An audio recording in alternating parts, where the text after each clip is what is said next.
का होतोइनेबा अदुना सिगी चैप्टर से मखा ताना सुम ताबा मतमदा कंसेप्ट खंगना होनो होवा कंसेप्ट खंगगा दि कई दौरे फॉर्मूला दि फाबा इराई लायरनी बिकॉज सिगी चैप्टर से चुमी मैम थमलेल उबीख्रीदो हाइदी लाइक खतंग पाद्रसु फोन दी येंगा लेरसु नुंगामनि नुमिताबु सुसोय सोयदना टॉपर ओइबा ngamgani सोमना असंग मतम अमेक्तदा तौनिंग जगह मफम अमेक्तदा खंगौद्रगसु हंजन हंजन येंबा यानबगी दमक्ता अनौबा एप्स अमा लॉन्च तौरे मणिपुर साजाबा एप्स नि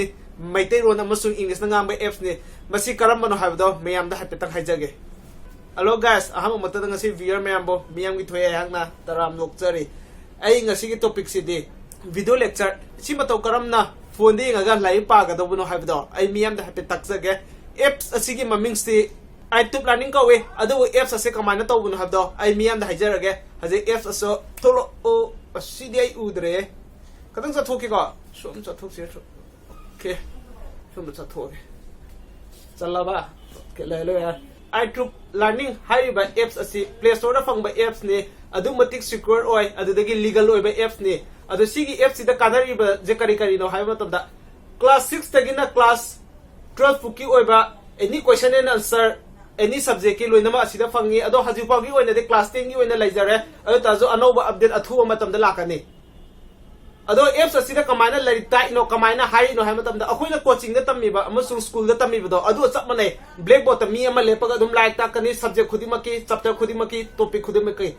app asida online mock test away khudung chabusu lay aduga test to lower matungda adugi akhang khang da question dugi naina bagi khudung chabusu lay adu miya mata mangan de bida apps ase kamaina download to godom no kamaina season agadom no habdo ai miyam da hijarage apps ase jung isai de sidang ngai lay re wana adu tadi mayam apps from the onjala sima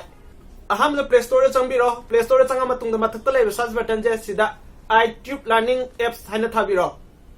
sida haje youtube learning apps tha kana sida lay logo je asigi logo ji changbiro mayam si app sigi rating jengo 4.2 star phangamani aduga mahaki mb ji yam nate only 11 mb khatani aduga ji sida lay install de asida mayam na taklauna thengbiro install ji da thengbiro matungda download tawrani mayam tawre download se yo lower matungda je mayam open haina symbol lai je adu open hai lai je open hai ba symbol je asida khudom bi da taklau thembi honi tin number hai bya tre ko theng ba ga domne taklau na thengbiu adu thenga matungda sangumba page ama thokle makoina hangaiba posak ase asije allow ta nambiro amko jum thokle amko jum allow ta nambiro adu asigi page amu thokle si page sida mu makha da lai se sida mu next mu nambiro amko mu next mu nambiro sida lai ba danje da thengbiro adu ga je register gi thokle register je si kamai tongni habda mayam thai je yamti na live ne yamti line na yaga ne ming thabirani sida lai ba name gi sida adu ga ai gi su tharaga aduga adu lower matungda ai register tawdina direct proof oina taktoine aduga adu lower kanda amu akoi email thabiro email je apamba email ekta thabe songi phone da yauri ba email gi email address amasung password to kawi ta de atopo phone du gi email address tu sidam hape ya sidam season abya adu ki chuka blaite aduga email address songi phone to kawra ju songi phone to tawninga ju songi phone goina anowe email amamu hangaga aduda dum login tawbya adugi de thoidopo problem laite any email na dum ya aduga phone number nambiyo ado mayam phone number je haji hapnari ba achapa phone number nambiyo ko sida number achapa nambiyo je atai ke minate songi number do otp laktoine otp do hore nam namdoine aduna so haji season nari ba achapa number yaga di phone de obo number do nambiro ai yoina de ai phone de obo number je namjarage aduga ai gi email gi password to namjarage sida email gi password to aduga email gi password se number lo matungda makha da register lab ja sig register ji da taklong na thengbiro adu smaina notification nama thokle adu dei mathak ta jo ai gi otp gi message la hai message sida chingdarani adu sida 5 digit lai ba message number je sida 5 digit lai ba number je otp je si je khoi sida hap to ne adu si je hap na to je adu ta di smaina pesole sida okay da number je otp number je ai hap age adu lo kana makha de lai ba verify je sida changa ge mo verify je taklong na thengbiro adu ga mayam register to bo lo re haji samna da haji no khoi mingjan ba loi ram ne mingjan ba loi na jin classroom changdui ne adu asida posak ani lai je numit ni gi de free ne oi de je free of cost ta kan numit ni gi oina de haidi sida trial oi de ne sim numit ni gi da ha ba oi na pay version da dum changwa hai roi ba haidi songi pam draga di songi matam ju mangan ning de amusung siem ju mangan ning de haidi arem ma da siem lupa manga tarabo arem ma da thada ba du mati pamoi haji kan je haidi fake mayam am ju lai ne kana da ba wathi wari mayam ma sien tang lok thu ga ꯃꯄꯥꯟꯗꯅ ꯐꯖꯔꯒ ꯃꯅꯨꯡꯗꯅ ꯀꯩꯅꯣꯝ ꯇꯧꯔꯝꯕ ꯃꯌꯥꯝ ꯑꯃꯁꯨ ꯂꯩꯕꯅꯤ ꯃꯌꯥꯝꯅ ꯍꯦꯟꯅ ꯈꯪꯕꯤꯔꯝꯃꯒꯅꯤ ꯑꯩꯅ ꯍꯥꯏꯗ꯭ꯔꯒꯁꯨ ꯑꯗꯨꯅ ꯁꯤꯗ ꯌꯦꯡꯅꯕꯒꯤꯗꯃꯛꯇ ꯃꯅꯨꯡꯗ ꯂꯩꯕ ꯄꯣꯠꯁꯛꯁꯦ ꯀꯌꯥꯃꯨꯛ ꯐꯩ ꯀꯌꯥꯃꯨꯛ ꯐꯠꯇꯦ ꯑꯗꯣ ꯌꯦꯡꯅꯕꯒꯤꯗꯃꯛꯇ ꯑꯦꯞꯁꯤꯅꯁꯨ ꯇ꯭ꯔꯨ ꯗꯦꯁꯀꯤ ꯐ꯭ꯔꯤꯗ ꯌꯦꯡꯕ ꯌꯥꯕꯒꯤ ꯈꯨꯗꯣꯡꯆꯥꯕ ꯄꯤ ꯁꯤꯒꯤꯗꯃꯛꯇꯗꯤ ꯑꯦꯞꯁꯤꯁꯨ ꯑꯗꯨꯛ ꯃꯇꯤꯛ ꯌꯥꯝ ꯊꯤ ꯐꯩ ꯑꯗꯨꯅ ꯆꯍꯤ ꯑꯃꯒꯤ ꯄꯦ ꯚꯔꯖꯟꯁꯤꯗ ꯆꯪꯒꯦꯕ ꯆꯪ ꯃꯇꯝꯗ ꯀꯃꯥꯏꯅ ꯁꯤꯗ ꯄꯩꯁꯥ ꯊꯤꯗꯣꯏꯅꯣ ꯍꯥꯏꯕꯒꯤ ꯃꯇꯥꯡꯗ ꯇꯥꯛꯀꯦꯕ ꯍꯥꯏꯗꯤ ꯍꯣꯔꯦꯟ ꯃꯤꯌꯥꯝꯅ ꯄꯥꯝꯃꯝꯃꯒꯁꯨ ꯄꯦ ꯚꯔꯖꯟ ꯆꯪꯅꯤ ꯑꯗꯣ ꯄꯦ ꯚꯔꯖꯟꯗ ꯑꯇꯩ ꯀꯩꯝ ꯅꯠꯇꯦ ꯆꯍꯤ ꯑꯃꯗ ꯂꯨꯄꯥ 1,190 ꯈꯛꯇꯅꯤ ꯊꯤꯗꯣꯏꯁꯦ चही अमदा लुपा 1,190 खतंगनी थीदोजे चही अमगी दमकता अदुजो सब्जेक्ट लोइनमकिनी टॉपिक लोइनमकिनी चैप्टर लोइनमकिनी 1,190 जे अदुदसु नकोइना येंगिंग ममोंगदा येंबे याय वीडियो अमदा हंजन हंजन नकोइना नमितो चिक्ट्रु येंबे याय केम काब लाइते अदुगी दमकतदे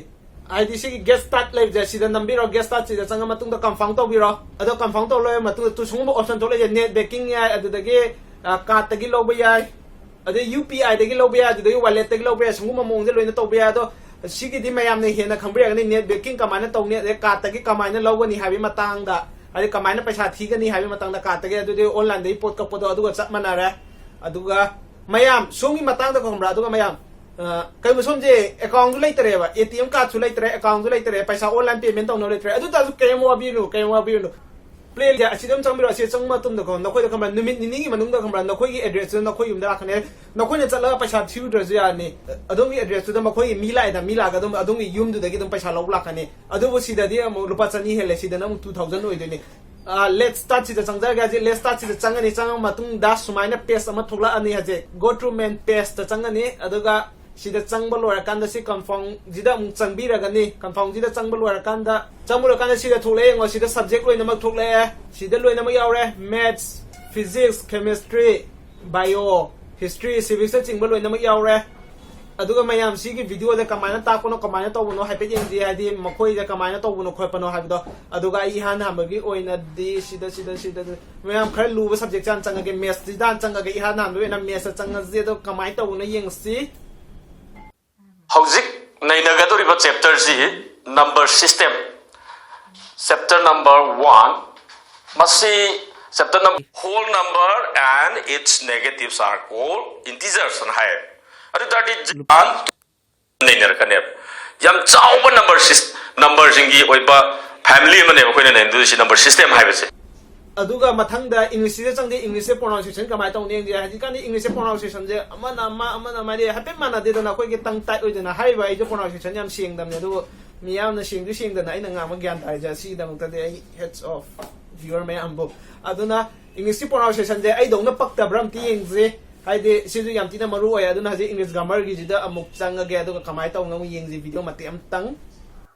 Good morning, my dear students. Today I am going to tell you with grammar and with a particular topic, and the topic is tenses. So we are going to learn together what is tense, what are present continuous tense and present perfect tense. Present perfect tense here refers to the action which is just completed now. How did the loy kibado? Just like I have just written a word. I how did the kibado name? Present di wigani adubu time do kitang khenaba. Ngasai ayuk tau kiba oirbasu yai. Aduduga ngasai pung 12 makhai hanana ayuk oirgana 12 makhai. सी फना तो नुंगाइने video जे मसी दे यम तीन जे मुंना होंगना नुं थाने nge अदे ता अतोपम Young जे को अतोप subject मो physics ता संगे physics ता मतम दा कमाइना तो उने येंगे अदुगा Now, Queen Hosik Taudu is chapter Sina, Mumming Electricity.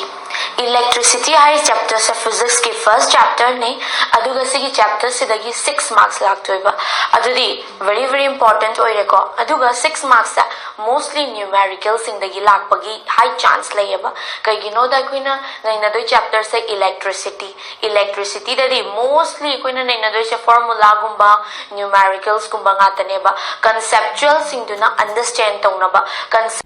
अदुगा आइगे सिगी वीडियो की वैना दिखमरा आइना क्वालिटी अपिकपदा तौबे कमरा मखोइनी इरेबा बोर्ड ते इरेबा वर्डिंग जे पाबा थोमदबे यायबा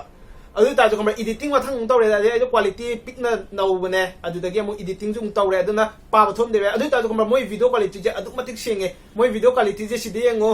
360 480 720 सिनो लोय लय अदु ताजो 360 दा अदु मते मखोइने इबा खोले जे लोइना पाबो उइ मिक काबो सोकपा या पु अदुम उबो फंगे फजना अदुगा होय अदुगा सिजे ऑनलाइन नि को ऑनलाइन ऑफलाइन दा दिया दे ऑनलाइन तौरगा सिजन अगदम ने YouTube येंबगुम बने ꯑꯗꯨ ꯇꯧꯖꯤꯛꯀꯥꯟꯗꯤ ꯖꯤꯑꯣ ꯊꯣꯛꯂꯛꯑꯕꯗꯒꯤ ꯐ꯭ꯔꯤ ꯉꯥꯛꯇ ꯉꯥꯏꯔꯕꯅꯤꯅ ꯑꯣꯟꯂꯥꯏꯟ ꯑꯣꯏꯔꯁꯨ ꯁꯨꯃꯥꯏꯅ ꯈꯨꯗꯣꯡꯆꯥꯕ ꯄꯤꯕꯤꯔꯤꯁꯦ ꯀꯩꯝ ꯀꯥꯏꯗꯦ ꯑꯦꯞꯁꯤꯗ ꯈꯇꯪ ꯈꯪꯗꯕ ꯈꯣꯠꯇꯕ ꯒ꯭ꯌꯥꯟ ꯇꯥꯗꯕ ꯌꯥꯎꯔꯒꯁꯨ ꯁꯤꯒꯤ ꯅꯥꯀꯟꯗ ꯂꯩꯔꯤꯕ ꯃꯊꯛꯇ ꯂꯩꯔꯤꯕ ꯂꯥꯏꯟ ꯑꯍꯨꯝꯁꯦ ꯁꯤꯗ ꯆꯪꯕꯤꯔ ꯃꯇꯨꯡꯗ ꯃꯊꯛꯇ ꯂꯩꯁꯤꯅ ꯀꯣꯜ ꯇꯧꯔꯒ ꯑꯗꯨꯝ ꯋꯥꯔꯤ ꯁꯥꯟꯅꯕ ꯌꯥꯔꯦ ꯑꯦꯅꯤ ꯇꯥꯏꯝ ꯀꯣꯜ ꯇꯧꯕ ꯌꯥꯏ ꯏꯪꯂꯤꯁꯇ ꯑꯣꯏꯔꯁꯨ ꯃꯅꯤꯄꯨꯔꯤꯗ ꯑꯣꯏꯔꯁꯨ ꯑꯦꯅꯤ ꯇꯥꯏꯝ ꯀꯣꯜ ꯇꯧꯕ ꯌꯥꯏ ꯑꯗꯨꯒ ꯁꯤꯒꯤ ꯑꯦꯞꯁꯦ ꯈꯪꯕ꯭ꯔꯥ ꯃꯩꯇꯩꯂꯣꯟ ꯈꯪꯗꯕꯒꯤꯁꯨ ꯏꯪꯂꯤꯁꯇꯁꯨ ꯉꯥꯡꯉꯤꯀꯣ ꯏꯪꯂꯤꯁꯇ ꯉꯥꯡꯕꯩꯁꯨ ꯌꯥꯏ ꯃꯩꯇꯩꯂꯣꯟ ꯈꯪꯗꯕ ꯃꯤ ꯑꯣꯏꯇꯥꯔꯁꯨ ꯑꯗꯨ ꯇꯥꯔꯁꯨ ꯃꯩꯇꯩꯂꯣꯟ ꯈꯪꯗꯅꯕꯗꯗꯤ ꯑꯩꯒꯤ ꯚꯤꯗꯤꯑꯣꯁꯤꯗꯤ ꯌꯦꯡꯕꯤꯔꯔꯣꯏꯗ ꯁꯤ ꯍꯥꯏꯕꯒꯤ ꯃꯊꯧ ꯇꯥꯗ꯭ꯔꯦ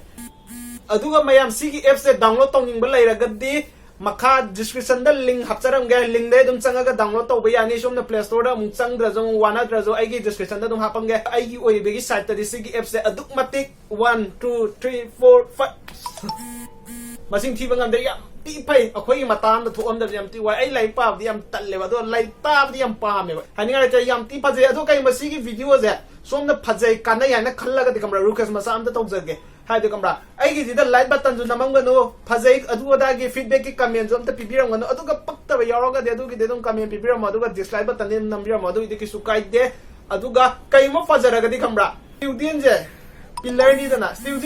ꯄꯤꯂꯔꯅꯤꯗꯅ ꯑꯩꯈꯣꯏꯒꯤ ꯁꯣꯁꯥꯏꯇꯤꯁꯤꯒꯤ ꯌꯥꯝ ꯀꯥ ꯍꯦꯟꯅ ꯉꯥꯡꯕ ꯍꯩꯇꯦꯗ ꯍꯥꯏꯗꯤ ꯃꯣꯏꯅ ꯐꯔꯛꯇꯣꯏꯅꯦ ꯐꯖꯅ ꯃꯇꯨꯡꯒꯤ ꯁꯣꯁꯥꯏꯇꯤꯁꯦ ꯐꯖꯅ ꯐꯔꯛꯇꯣꯏꯅꯦ ꯑꯗꯨꯅ ꯑꯗꯨꯃꯇꯤꯛ ꯌꯥꯔꯤꯃꯈꯩ ꯁꯤꯌꯔ ꯇꯧꯍꯟꯅꯤꯡꯉꯦ ꯄ꯭ꯂꯤꯖ ꯑꯩ ꯚꯤꯗꯤꯑꯣꯁꯦ ꯐꯖꯔꯒꯗꯤ ꯄꯛꯑꯒꯗꯤ ꯃꯌꯥꯝ ꯁꯨꯡꯁꯣꯏ ꯁꯣꯏꯗꯅ ꯁꯤꯌꯔ ꯇꯧꯕꯤꯌꯨ ꯅꯈꯣꯏꯅ ꯌꯥꯝ ꯊꯤ ꯅꯛꯅꯕ ꯃꯤꯑꯣꯏ ꯑꯅꯤ ꯈꯛꯇꯪꯗꯤ ꯁꯤꯌꯔ ꯇꯧꯕꯤꯌꯨ ꯑꯗꯨꯒ ꯑꯗꯣꯝꯒꯤ ꯁ꯭ꯇꯦꯇꯁꯇꯨꯗ ꯍꯥꯞꯄꯤꯌꯨ ꯑꯩ ꯏꯁꯥꯃꯛꯁꯨ ꯍꯥꯞꯆꯒꯅꯤ ꯑꯗꯨꯒ ꯃꯌꯥꯝ ꯄꯛꯇꯕ ꯑꯁꯣꯏꯕ ꯌꯥꯎꯕꯗꯣ ꯑꯗꯨꯒꯤꯗꯤ ꯀꯃꯦꯟ ꯕꯣꯛꯁꯇ ꯑꯗꯨꯝ ꯁꯖꯦꯁ ꯇꯧꯕꯤꯔꯝꯃꯣ ꯃꯌꯥꯝꯒꯤ ꯆꯦꯅꯦꯜ ꯑꯣꯏꯃꯤꯟꯅꯁꯤ ꯃꯌꯥꯝꯒ ꯇꯥꯟꯅꯔ ꯇꯧꯃꯤꯟꯅꯁꯤ ꯃꯌꯥꯝꯅ ꯄꯥꯝꯒꯗꯕ ꯃꯑꯣꯡꯗ ꯑꯩ ꯂꯣꯏꯅ ꯇꯧꯅꯕ ꯍꯣꯠꯅꯖꯒꯦ ꯑꯩꯒꯤꯗꯤ ꯃꯤꯌꯥꯝꯅ ꯁꯨꯃꯥꯏꯅ ꯁꯞꯄꯣꯔꯠ ꯇꯧꯕꯤꯕꯗꯒꯤꯅꯤ ꯑꯩ ꯉꯁꯤ ꯃꯥꯏ ꯄꯥꯛꯄ ꯉꯝꯃꯤꯁꯦ ꯃꯈꯥ ꯇꯥꯅ ꯁꯨꯃꯥꯏꯅ ꯁꯞꯄꯣꯔꯠ ꯇꯧꯕꯤꯔꯒ ꯂꯩꯌꯨ ꯑꯗꯨꯕꯨ ꯃꯊꯪꯒꯤ ꯚꯤꯗꯤꯑꯣ ꯂꯥꯛꯇ꯭ꯔꯤꯕ ꯃꯌꯥꯝ ꯄꯨꯟꯅ ꯀꯥꯏꯅꯔꯁꯤ ꯕꯥꯏ ꯕꯥꯏ ꯁꯅꯥ ꯂꯩꯕꯥꯛ ꯀꯪꯂꯩꯄꯥꯛꯅ ꯌꯥꯏꯐꯔꯦ